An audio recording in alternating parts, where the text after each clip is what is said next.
everybody, welcome back to Designing on the Front Lines. I'm Morgan Hutchinson. And I'm Matt Fields, and we are two emergency physicians who also love to get nerdy about design and really think about how we can redesign our healthcare system to make it better, especially in this time of this pandemic. If you missed any of our previous episodes, please feel free to check them out at healthdesignlab.com/DOTFL. We had an awesome first few weeks, and this week we have some very exciting news. I'd like to turn it over to co-authors of Health Design Thinking and good friends of this show, Ellen Lupton and Bon Ku. Hi there. I'm Ellen Lupton, and I'm a curator at Cooper Hewitt Smithsonian Design Museum and a longtime collaborator with Bon Ku in the Health Design Lab. And we did this book together, which is actually an ongoing project. We're already working on the second edition. So Cooper Hewitt is really excited, Bon, that we are part of your team, kind of behind the scenes here on Designing on the Front Line, contributing to your program and following along and being inspired. It's really great. Thanks for including us. And a part of our inspiration for Design on the Front Lines is the book that Ellen and I wrote. And we're excited about this intersection between design and healthcare, design and medicine.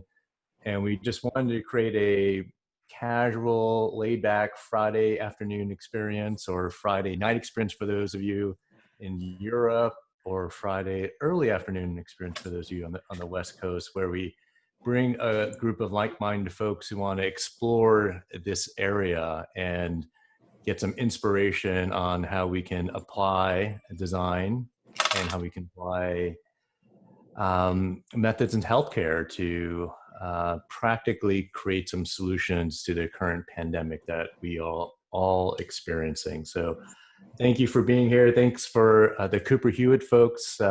Special shout out to Pam Horn from the Cooper Hewitt. And there's some of you here who have contributed to the book. So thank you for joining us. Pam, Ellen, we're so excited to have you guys. Everybody from Cooper Hewitt, thank you for joining this week. I'd like to also give a shout out to our team at the Health Design Lab, Rob, Christy, Marielle, and Michelle, everybody who's working behind the scenes to make this awesome. Rob, let's turn it over to you for a music update. Yeah, so I am your friendly producer and Zoom bouncer. Should our meeting be invaded by Zoom bombers, I will quickly eject them. This week, our intro music was brought to you by, let me just share my screen real quick. Okay, so that was brought to you by the COVID-19 playlist. This is a pretty sweet playlist if you guys are hanging out and you're looking for some music to go with your vibe. The COVID-19 playlist is actually shared with me by Julianne Villa. She's a great person on Twitter, e-patient, who I like to talk with now and then. And that song was Agoraphobia by Deer Hunter. I like having more of a chill vibe on Fridays, so we're going to go with that. So here it is. It's the COVID-19 playlist. Very good. I suggest it. This is Julianne. She's cool. Follow her too. And we'll turn it back to you, Morgan. Thank you so much, Rob. We appreciate you as our producer and as our music guy, but more than anything, as our Zoom bouncer. Everybody else from Health Design Lab, thank you so much. And we appreciate having you guys here. Today, we've got 4 exciting speakers we are about to introduce. We have 2 breakout rooms, and so it's going to be a busy hour. Yeah, awesome. First, I would like to first I'd like to remind you to use the chat box, introduce yourself, let us know where you're from, and keep your video on. We want to see your faces. We want this to be interactive. But most importantly, it's Friday, it's 5 o'clock. Join us for an optional drink. I'm again drinking bourbon today. This time I switched over to a little higher quality, the Jefferson Reserve's Twin Oak Cask. Yeah, I can see your jealousy, Bon. What are you, Morgan, what are you drinking? So I was inspired by our speakers last week from San Francisco. We actually had 2 speakers from San Francisco, so I'm drinking a Napa Pinot. Love it. I think we should probably introduce our speakers, though, maybe. I think we should. So this week we have some great guests. We have Eden Liu, Mike Natter, Trish Henwood, and Effe Kean as our guests. So let's get to it. Everyone, please turn your videos on. And again, I have to remind you that. And right after our first speaker, we're going to be going into a breakout. So get ready for that. Thanks so much. So Trish and Effe, thank you guys so much for being on the show. We've been trying to get you guys on since the beginning. Trish, Henwood, and Effe Kean are two emergency doctors that we know well. They are leaders in the fight against the pandemic, COVID-19, and they have been working day in, day out to make our hospital a safer place for doctors, patients, for everybody, and not just our hospital, but the whole enterprise. Trish is a director of global strategic partners at Thomas Jefferson University Hospital, and thank you guys so much for joining us today. I will hand it over to you. Thanks, Morgan. Thanks for having us. I'm just going to start with a couple of slides for perspective, and I guess by way of background about me, I'm usually working in the global health sphere and or in a global disaster environment, and so it's been a really interesting experience for me, obviously, to have this global disaster come here to our normal home clinical environment. I'm just going to share my screen and give you guys a few thoughts. You able to see there? Okay. Yep, we can see it. Let me get up to the. All right, so this is one of my interesting thoughts. So I usually do a lot of work in Rwanda, and this is a comment from one of the former ministers of health in Rwanda about how global responses to pandemic are only as strong as the weakest country. And pandemics are just outbreaks mishandled. And I think, unfortunately, in the United States in particular, we find ourselves in this situation of a challenging handling of the pandemic, which has led to, I think, our significant concerns about volumes and the ways that we have to design the environment that we're taking care of patients. I'm used to taking care of patients in a little bit of a different environment. And I think really the intersection in terms of healthcare and design in this situation is really all about change and the delta. So for me, my whole world over the last 3 months has been defined by, I think, this symbol. Every day, volumes going up and down. What are the case numbers? What is the delta in terms of cases? But then also thinking about how do we change the way that we take care of patients, our workflows, the environment in which we work. And I think it's not an easy consideration. Let me see if I'm having some technical difficulties. Sometimes you have to use your mouse to advance Yeah, the slides and not the arrows. Okay, perfect. So I'm used to working, I think, in a little bit more of a low resource context with a little bit less of the built environment considerations and more of a situation where you need to build it. So this is a post-earthquake Haiti, one of the field hospitals and triage and sort of emergency departments and ICUs where I was running. So again, this was an area in a field. We put up tents and created all of the workflows in that kind of consideration. I also worked in a couple of different Ebola treatment units in the context of the Ebola outbreak in West Africa in 2014 and 2015. And this is an image similarly of actually what was a former leper colony, a sort of empty hilltop that ended up getting cleared to establish our Ebola treatment unit, which ended up taking care of a high volume of patients in that environment, but was also a different consideration because we didn't have to work around existing structures. We just essentially built what we needed to. On the right side of the back right side, you end up seeing the suspect ward where patients enter. Ebola treatment units are all about flow and or managing infectious disease or kind of highly contagious pathogens. It's really all about how we move people in and out. And to me, that's all about designing the care environment. So we really thought a lot about suspect and confirmed ward for those patients and really thinking about how we set up that flow in an open space consideration. We were blessed with some pretty amazing sunsets in that space as well, but you can see we just created this all out of nothing. These are some of the workflow areas. And then, here we come to COVID-19, and it's a really different consideration thinking about managing a global disaster at home. And the different things that we need to set up in those considerations, particularly thinking about existing structures and existing workflows that then we have to work around. I think as we started, we were working on some of our mobile testing, access to testing, and the contagion consideration was major. We started this early mobile testing site, and again, this was an existing parking lot, so that was a little bit easier to think about how we were going to design that space. It was a bit of an open consideration once we found it.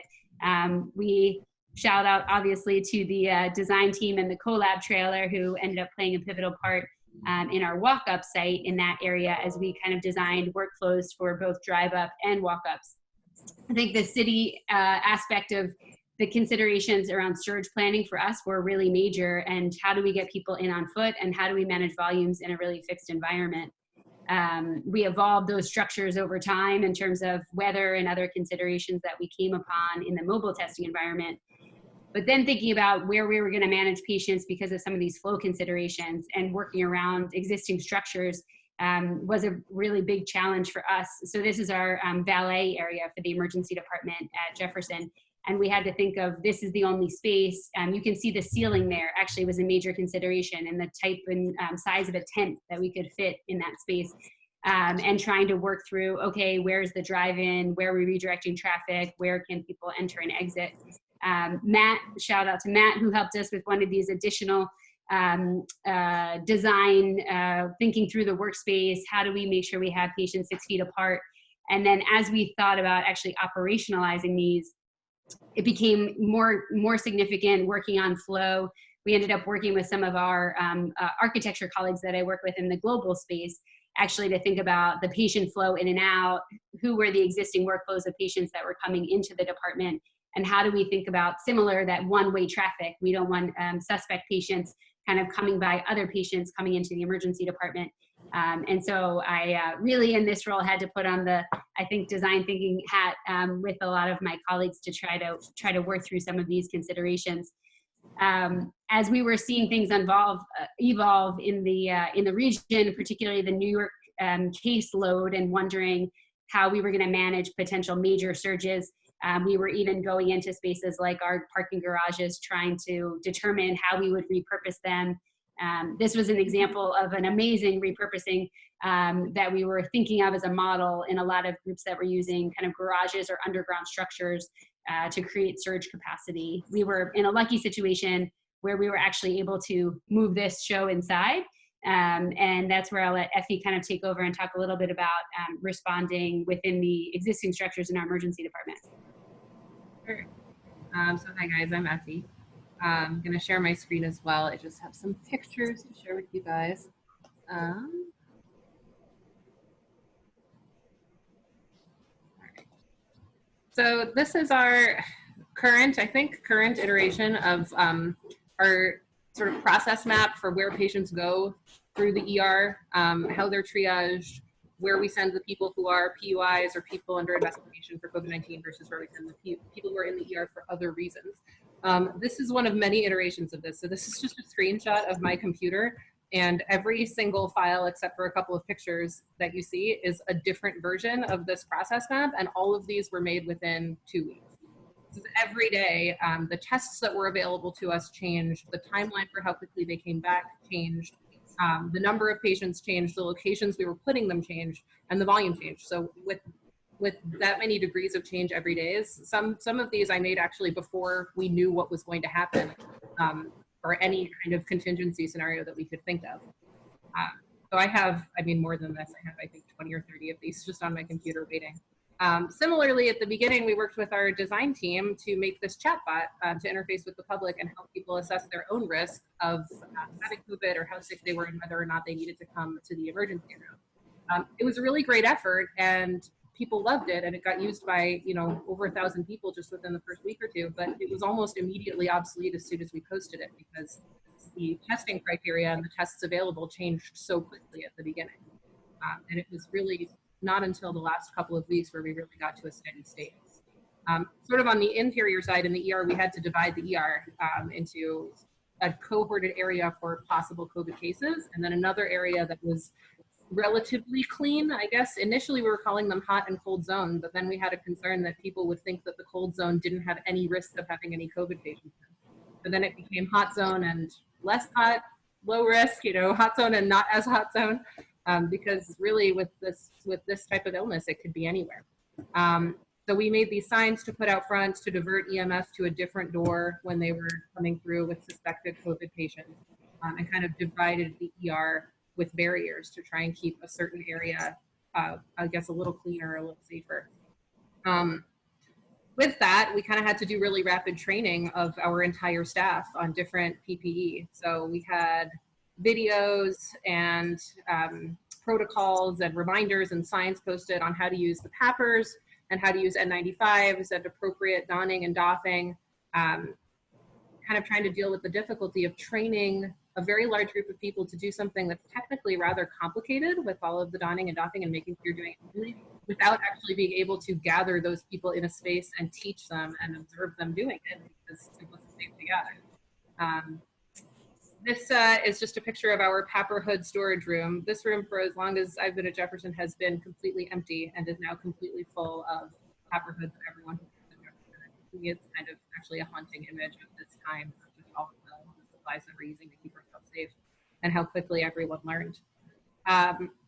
Along with that, there was a lot of discussion about PPE in just treating patients, and also PPE and protective strategies when doing high-risk procedures in the emergency department. And the highest risk procedure of all that we do is intubation, where you're, physically in very, very close proximity to a patient's airway. So we built this airway cart with all of the supplies, and then we made these rolls that contain very easily and rapidly accessible all of the supplies that you may need, so that when a patient comes in and they're extremely ill and need to be intubated quickly, you can get all of your protective equipment on and not have to waste time finding all of the appropriate equipment, because you know that it's all right there. So this is just one of those seemingly small innovations that actually made a real difference in how quickly we're able to provide critical care in the safest way possible, just by having everything easily available. The other big consideration, aside from preparing the inside and surge spaces for where we were going to treat patients, is the other surge plans for staffing. This was something that me and Morgan and Jen White and Trish and several other people worked out very early on in the outbreak, and it's almost a little chilling. It's just our surge plan for what happens if different numbers of emergency physicians get sick and can't work, and who would have to staff the emergency department so we could continue to provide care to patients, even if many or even most of us were sick and unable to work. Fortunately, we didn't ever have to use any of this, really. We stayed in level 1 throughout this outbreak so far. Nobody really knows what's going to happen next, but we spent a lot of time working out plans for worst case scenarios at the beginning. And similarly, Effie, just want to tell you, we have about 1 more minute left. Yeah, okay.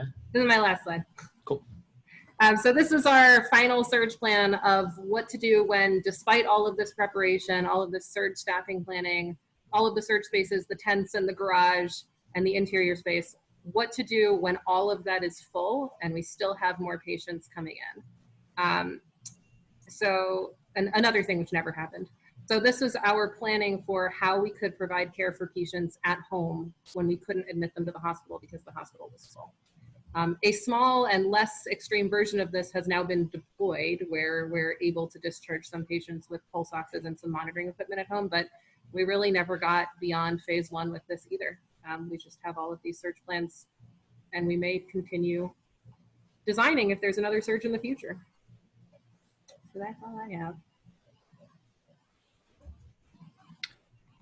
That is awesome. Thank you, Trish and Effie. You guys have really done so much to make the emergency department a safer place, and I really appreciate it. I know my colleagues, Bon and Morgan, and all of us really do. We actually were just all in the emergency department this morning. Bon and Morgan, believe it or not, worked the overnight, and I came in for the morning shift. I actually am just, I'm actually in a hotel right now because I just checked in because I'm doing a run of shifts. I still have some marks on my face from my shift this morning. And, sadly, COVID is not gone. On my shift today, I had a number of sick COVID patients, and I know a lot of us kind of Memorial Day weekend saw everybody at the beach, thought maybe it was over, and fortunately, I hate to be like Debbie Downer, but I wanted to get the message out there that it's still not gone. It's still here, and that's why all of this thinking and designing and strategizing and sharing and collaborating is really important. So thank you guys so much. I actually do have some good news, though. On my way home, I stopped and I was able to acquire a Budino d'Afgano coffee, or Afghano coffee. I know I've been going on about this for the last 3 weeks, so everybody, I want you guys to know I finally acquired it. And I'm so happy for you, Matt. I know you've been like I said last week, I've been hearing about this every day, so this is like a big moment. Yeah, it's everything I hoped it could be. So I'm going to be enjoying that. And I think we're going to go ahead and take a time, move on, and jump into breakout rooms. So everybody, video's got to be on. So please turn it on. And this is where we get to really chat one-on-one with people and meet new people and make some connections. So Rob, take us to the breakouts. All right, here we go. 1, 2, 3. All right. Wow. Welcome back, everybody. That was amazing. Great breakout room. Yeah. I met some really cool people. That was fun. Morgan, did you? Absolutely, totally. Like, well, Chrissy Shine was in my breakout room. So, I mean, do I even have to go beyond that? But yeah, Kevin and Bobby is like a really good conversation about what's going on in COVID and kind of addressing some of the other things that we haven't had a chance to talk about yet on the show, but we are looking forward to. Yeah, it was great. So And we're gonna. some folks got kicked. Sorry to the folks who got kicked out at the beginning of the breakout rooms. I don't know why Zoom likes to do that, but welcome back. We missed you. Yeah, Zoom bugs and glitches, and we're all trying to get through those in this pandemic. So, all right, we're going to jump to our next guest.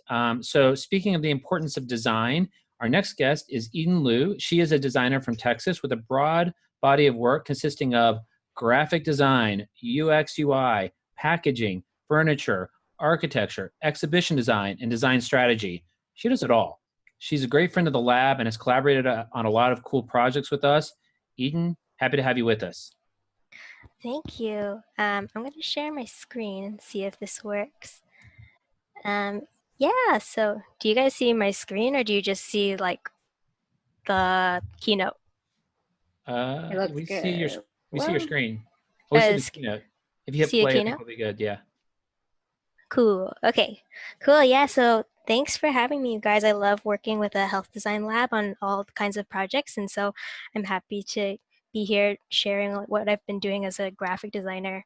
For the past month, I've been working with this group called Last Mile PPE, which is this national group of volunteers that help source and deliver PPE directly to frontline healthcare workers who feel like they don't have adequate supplies coming from their own facilities. And this all started with this tech ethnographer. I don't even know what that is, but her name is Trish Wang, and she had lived in Wuhan years ago and noticed that their communities had these hyper-local groups that were formed to help each other out with like medicine and supplies.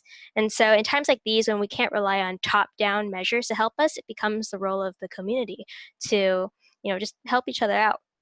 So in Brooklyn, she joined a WhatsApp group to see like how this community could get started in her own like area in Brooklyn. And it always starts with a single need. Somebody needed masks, but then somebody else has masks and somebody else is generous enough to deliver those masks. And it just keeps going, right? Like more people needed more masks for their teams, and people knew how to source hundreds or thousands of masks, and more volunteers were like, I can bike, I have a car, I'll drive supplies to hospitals. And so they really rapidly, like within days, needed to organize into this grassroots network, and they needed to start fundraising. And so they started reaching out to other GoFundMe's in New York City about like, hey, let's pool together our fundraising so that we can buy bigger supplies. And they got this data wrangler named Bitsy Bentley who created this amazing Airtable form and really robust form to get healthcare workers to sign up and tell them about their needs. And then they even have like an entire group of verification callers who would call every single request to talk to the healthcare worker about, what do you need? Where are you? How do we get this to you? And how many like masks are you getting per week? And then they also started writing all of these policies, right? Like, how do we know that the PPE we're sourcing is good and valid? How are we going to manage this entire team? How are we going to function as a team? And then they had like tons and tons of bikers who were up to the challenge of like going around to, like they had these dispatchers who like sort of allocate like, okay, we need somebody to pick up this PPE from this warehouse, and we're going to deliver it to this team at this hospital and this team at this hospital. So it's like a crazy, crazy supply chain that was created. So within 2 weeks, they had delivered 40,000 masks around New York City. And at this 2-week mark, this is kind of where I came in. I was not part of any of that. And I was just a graphic designer at home being like, how can I help? And one of my friends working in this group, her name is Shin, she said, hey, our organization needs a logo. So I was like, that's the least I can do, right? I can help make a logo. So I came up with this symbol of like, they're the final leg of the supply chain. They're overcoming barriers. They're actually on the road. And after I made a logo within like 20 hours, it was a really, really quick sprint, and like all their brand assets, I was like, well, how else can I help? I saw that they had all of these crazy documents because it's a grassroots, like everything's always changing, and their structure is always changing. So I was like, wow, like that's a lot of documents, and new volunteers were coming in and getting faced with this, and so it was a problem that they couldn't retain volunteers because it's just like, this is overwhelming. So I started doing really small things like, let's just make a guide, an open source guide directory. This is the least I can do. They started making crazy system maps, and it's always changing, right? Because you're always adding like a new partner, a new thread, or a new role. And so I was like, well, okay, we'll try to like, how can I visually clean this up so that somebody new coming in on the team can kind of understand the big picture quickly, and then get to their role and get something done. And then we got other designers to come in and help us too. We got a web designer named Chloe Chang, Mark Nakamura, and Wan Jung Hung. They helped create these brand assets that are traditional like branding elements, right? We got an amazing illustrator to sort of really humanize this brand that was coming forth. And now, today, I don't even know how much PPE we've been able to deliver and supply, but it's spread all over this local group. And in New York, it's this national, we have this national team like supplying and sourcing a lot of PPE, and then sort of distributing out to all of the areas in need. So kind of came up with 3 takeaways for this from my perspective. Sometimes I think graphic design is like being a design janitor. um, at Double Take Labs, which is my company, we always say that design can help break down barriers to complex concepts. And so I saw this as like a way for me to just, help them clean up something, help make sure that everybody has the information and they can access that information really quickly, whether they're an internal volunteer or they're a healthcare worker just trying to find a way to get more supplies. As a graphic designer, I love data visualization. There are data visualization by Georgia Lupi and Datalands. If you don't know them, you should look into them. They're amazing designers that just take data and really tell human stories through it. And as much as I want to be like beautifully flashy with data as well, we do everything off Google Slides and Google Sheets. And so really trying to figure out like how do I use this tool to be just as effective with the data that we're taking from the request form. So we're just trying to be really simple and really open source so that everybody on the team can use these and they can tell these stories like simply and beautifully. And finally, kind of what I saw as a role for graphic designers and visual designers is that we're making these tools to support others.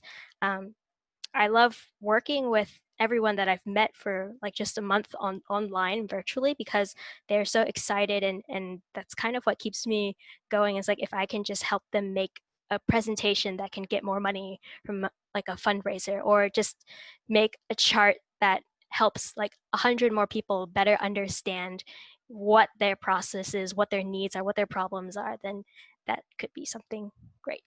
So yeah, that's all I have. Thank you so much, Eden. That was amazing. We've been really excited to have you on the show. Graphic designers are like design janitors. That is like such a good line. I mean, that might be the best line so far from our show. It was really interesting to hear about that. And that's what we've seen. I mean, what you are talking about, designers like stepping up to volunteer their time, volunteer their effort, volunteer their creative abilities, has been like such a huge game changer for us. And so I think that's just, I think that's why we have this show. And so it's really cool to hear from you. Yeah, thank you for having me. Yeah, no, and I completely agree. And oftentimes I feel that as a physician, I'm in the position of trying to present information. And I've already learned so much from some of the projects we worked with you on how poorly I present information, especially to different audiences. And so I think it's really great to know you and connect with you to learn how to do that better. So thank you so much. I think we're going to go ahead and jump into. I think we're a little like we're time is going fast because this is just such an awesome group, and so I'm going to jump into our next guest, who is Mike Natter, and Mike is an artist and a physician, and he was a medical student at Jefferson, where I am proud to say I commissioned him to do some artwork for an event I held before he was Mike.Natter on Instagram with 100,000 followers. So hopefully that makes me rich one day. And I reap those rewards of having that vision. No, he's created tons of impactful art pre and post COVID that has influenced people inside and outside of medicine. And he is just a really cool guy and somebody that I think everybody should know. So, Mike, great to have you with us. Tell us about yourself. Matt, thank you so much. I'm truly honored to be here. As Matt was saying, so I went to Jefferson. I was really fortunate to get into Jefferson. My background's in art. So I went to art school. I ended up doing a post-bac pre-med program. My childhood diagnosis of type 1 diabetes kind of led me to medicine overall. And when I was at Jefferson, I felt a little bit ashamed of my background. I kind of hid the fact that I was an art kid. I felt horrible imposter syndrome. I didn't think I belonged. But it was really my artistic background and my observation and my skills as being able to really observe and see and kind of use what I saw as the visual language. I was literally translating medical concepts that were very difficult to digest into my own visual language to help me really understand. And I was really fortunate that places like Jefferson really accepted that and championed that. And I was able to kind of work with Rob and Bon and the Health Design Lab and kind of see that really kind of take shape as I was starting to graduate. I'm now currently in my last year of internal medicine residency at NYU. So I've very much been kind of in the front lines of seeing really horrible stuff unfold. And I really truly believe that it's in times like this, in times like crises, where there is no chapter in the textbook of how to treat this illness. There is no playbook. No one's done this before. Where creative types, designers, graphic designers, all of the creative types are the ones that are able to think outside the box. They're able to see the problem and then utilize a creative approach to do so. So, the way that I kind of look at my art overall is I think art in general is kind of, for me, falls into three categories. It's really art is just communication. At the end of the day, art is a really unique way to communicate. And, I was really blown away by everyone who spoke so far, but Eden's work is really phenomenal. And I love the phrase that she uses as janitor. But I don't want that term just makes it takes it down. It's so much more than that. You're able to use your art and your design to clean things up, to make things communicate so well. So I would use it more as you're a designer. That in and of itself is really phenomenal. So for me, art is communication. Art's also didactic. So I use art to teach myself medicine, but then I also was using it to teach. Right now, I teach medical students. I teach my patients. I teach my co-residents. I teach my interns. And by drawing, it's the actual process and not so much the product. So I always tell my colleagues that aren't so good at art and can't draw as well to really go for it, because it's that pathway you take in your brain, that process you use that helps you really understand the material. And it also creates a rapport with whoever you're trying to teach to. So whether that be a patient or your medical student or whoever it may be, I think there's something to be said about that process you take. And then art is also as catharsis. So what I'm really here to talk about today is kind of what I've been doing for my own catharsis in trying to find the words that don't exist for what it's like to be on the front lines, to see this horror unfolding in front of us. I am technologically not that inclined, and so I sent all over my illustrations over to Bon, and I'm hoping he'll be able to share the screen. I'm going to share the screen. Is that cool? Okay, of course. Just tell me when to click. Mike, you sent it to also a technological. I know. Let's see if this works. All right, good. Can you guys see that? Yeah. All right, Bon? cool. Yes. Oh, Bon saved my butt so many times. I can't even tell you. If there was more time, I'll tell you other stories. I love Bon. You're amazing, Bon. Thank you. So this is what I started to do was I I was working these crazy hours in the hospital, and I was seeing some horrible stuff. And I didn't have words to really express what I was going through, and I was exhausted, and I just didn't know how to kind of encapsulate it and to compartmentalize and to express myself. So I do what I always do, which is I draw.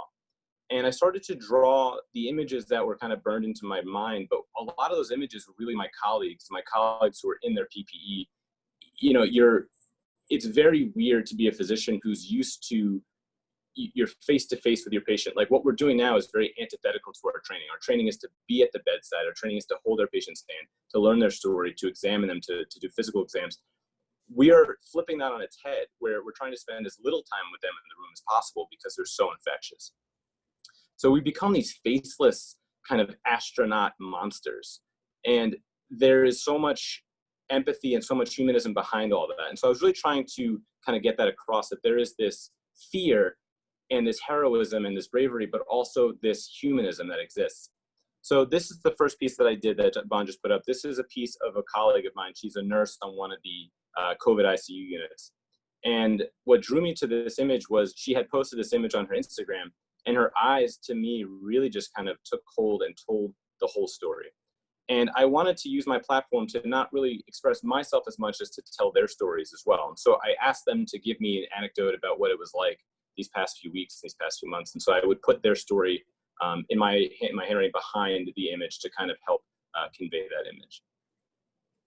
And Bon, you can just go through some more. So then I started to have, like, depending on what rotation I was on, I started to have a little bit more time.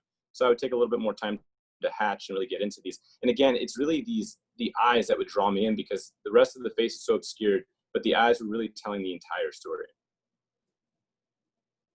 And then I was recognizing when we were being fitted for PAPRs and CAPRs and N95s and all of these, the PPE, I felt this sense of being called to war. I felt this sense of I imagined what it was like in the 1940s when you wanted to sign up and go, get fitted for your rifle and go to basic training. And it was petrifying, absolutely petrifying.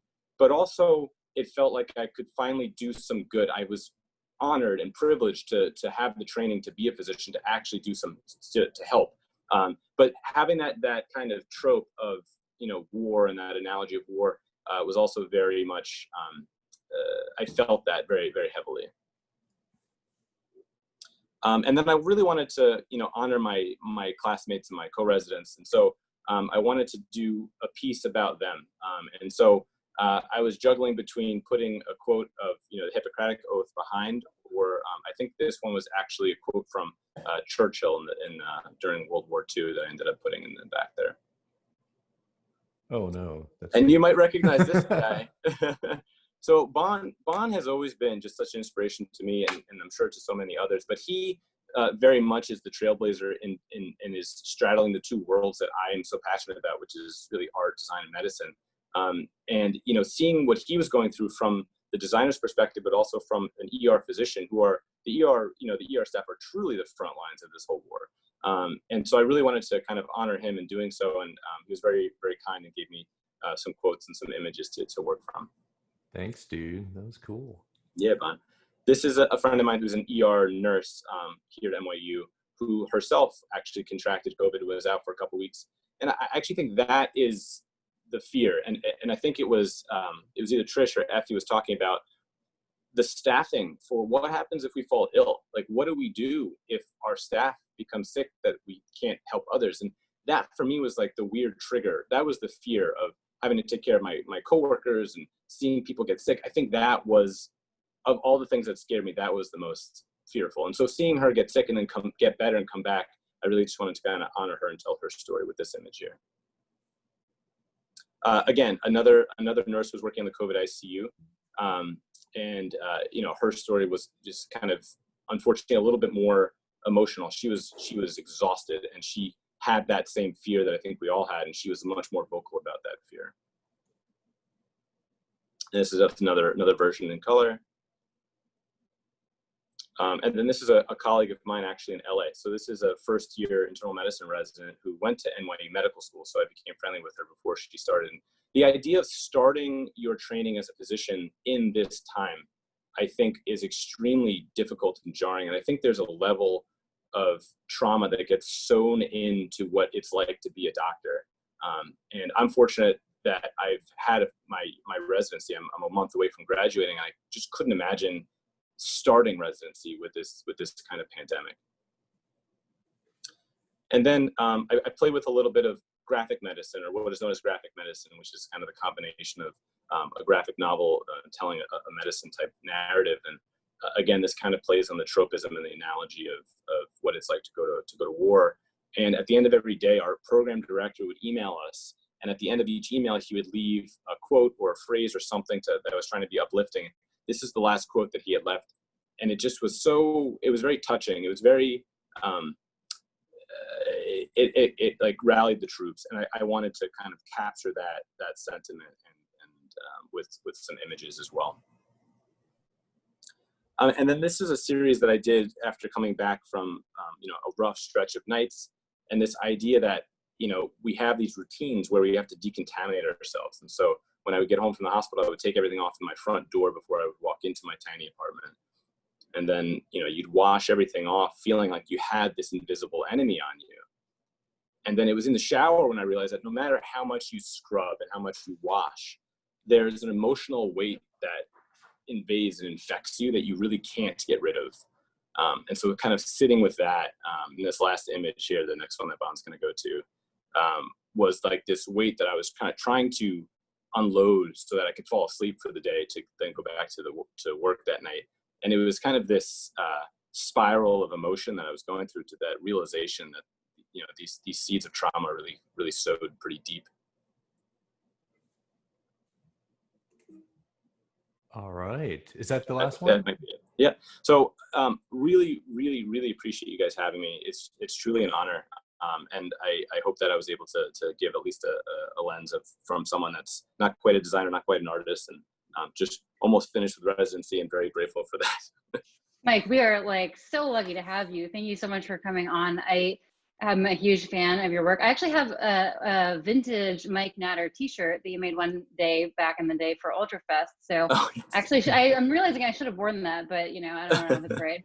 But thank you so much. I mean, I think that as a doctor, one of the things that people are always asking us is, what is it like, in COVID? And it's so hard to describe that in words. And you do such a good job of doing that in just an image, and people get it. I've actually shared images like that with my family, and they understand in a way that they don't understand when we have conversations. So that's really cool. Thank you. We're gonna go now into, yes, of course. We're gonna go now into a second chat, second breakout room. We're gonna do 5 minutes, and then we'll come back together to wrap it up. Rob, that was not 5 minutes. I know, that was totally 1 minute. Was that? That was Sorry, guys. 5 minutes. I know. Well, short of making this a 2-hour session, a happy hour is very special and sacred hour-long session. I would like to conclude with asking Christy Shine. Do you have? Wait, can I just interrupt real quick? Can I give a shout out to Rebecca Steele? Your baby is so cute. Oh my god! Oh, my super god! Cute. Yeah. Okay. Thank you for pointing that out. I'm really glad that you did, actually. Hey, can I just give a shout out to our guests from different countries? There's Pascal from Australia. I think it's 7 o'clock in the morning there. Michelle from Dublin, Cassandra, and Marina, both from Mexico. Minka from Winnipeg, Canada. Wait, don't forget the crew. Don't forget the crew from Toronto. Toronto. There's so many Canadians here. Thank you. How about the West Coast? California. Oh, my Oregon, Seattle, Colorado. Totally. Virginia. We've been so lucky. We've got such a such a geographically diverse group of people here, and it's been really cool to hear from all of you. And we've had so many great ideas that we are looking forward to incorporating into the next several weeks of the show. So I think, let's just do one question. So Christy, do you want to give us one question that you think came up that we could ask to the group or to the speakers? Hopefully she didn't get kicked off. Oh, she got kicked off. She might have gotten kicked off. Well, we're gonna have that next week then. All right. Well, then if she's Christy, if you I was just question. Muted. That's all. Oh, I had to unmute her. Sorry. Me. Thank you for giving me a voice, Rob. So yeah, we had a couple of great questions come up. a lot of the questions sort of spoke to what people's inspirations were for their projects. So one of them came up for Effie in particular. Effie, can you tell us what was the inspiration for the intubation role that you did? So I think Alana had seen, Alana O'Connell, who's one of our medical education fellows, one of my co-attendings, had seen, and Liz Krebs, who's also one of our faculty, had seen something relatively similar online from a different university, and then we just kind of adapted it because we just using what we had in the ER. So we pulled some chucks out, which are kind of like the sanitary pads that we use for patients, and just taped everything to them because it was what we had on hand. If I could also just say that I want to steal that for what we have at NYU because it's brilliant. It's been stolen by several others already. It's absolutely brilliant because we have these clunky orange toolboxes they're a mess, and when we have to tube people, we're like sifting through these left and right. Yeah. And I think it's brilliant, so we might steal this as well. Awesome. This is our goal, is to give you just like little tidbits of excitement, and at the end of the day, when you all tell us, you know, I wish I had more time to do this and that, it's 1 hour and we want to give you as much as we can. And Rob, I see that you are sharing your sound, and take it away.